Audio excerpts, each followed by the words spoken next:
Да видим дали всичко имаме. Бира, и за мизе, бира. Всичко е точно. Няма сила на този свят, която да ме дигне от дивана. Иване, айде да ходим на плаж. Мога да ти кажа само едно. Няма да стане. Това е невъзможно. Няма как да стане, Спаске. Избий си го от главата. Невъзможно.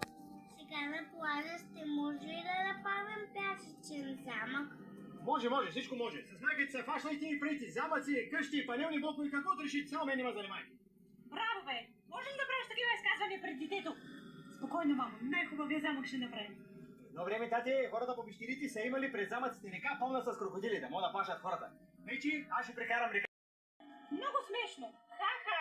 Направо трябваше да си сложа един пантер, защото мога да залавига от смях. Ама аз съм уважаем комик. Мъчи на червено ли мина, бе? Малко. Ма какво малко? Как ще минеш на червено, бе? Ваше добро, ма. Знаеш ли какво наше добро ще ти дам? Убиец! Искаш да се отървеш от нас ли? А? На следващия светофар искам да спреш и аз коли съм. Добре.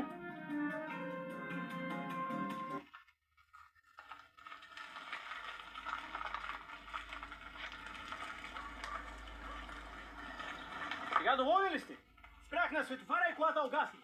Аз съм си добре. Мамо, май имаме нужда от нова кола. Не, мамо, имаме нужда от нов баща. А? Какво викаш? Абе, защо толкова трудно се буда колата този път, бе? Как защо, ма? Нали взех телевизора? Ай, една бира каса също.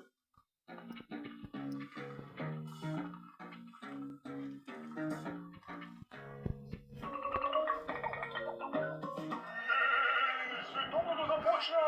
Видаваме на живо от стадиона! Ето и нашите момчета от националния ни отбор по футбол! Христо Стоичков, Валерий Божинов, Димитър Гергатов, Димитър Кирязов, Бойко Борисов, Майкъл Жаксон, Печен Картов, Пантов, Смирнов, Голяма Любов, Факов, Шпеков, Салам, Балсам, Килограм, Сирени, Армаган, Калкан, Буркан с пътладжан и в атака Стоян Колев. Но те ще насвалят на мача от трибуната, защото не се гласира и няма да играят. Но да се върнем към истината. Хората идват на плажа да си почиват, бе. Аз какво правя, да не работя?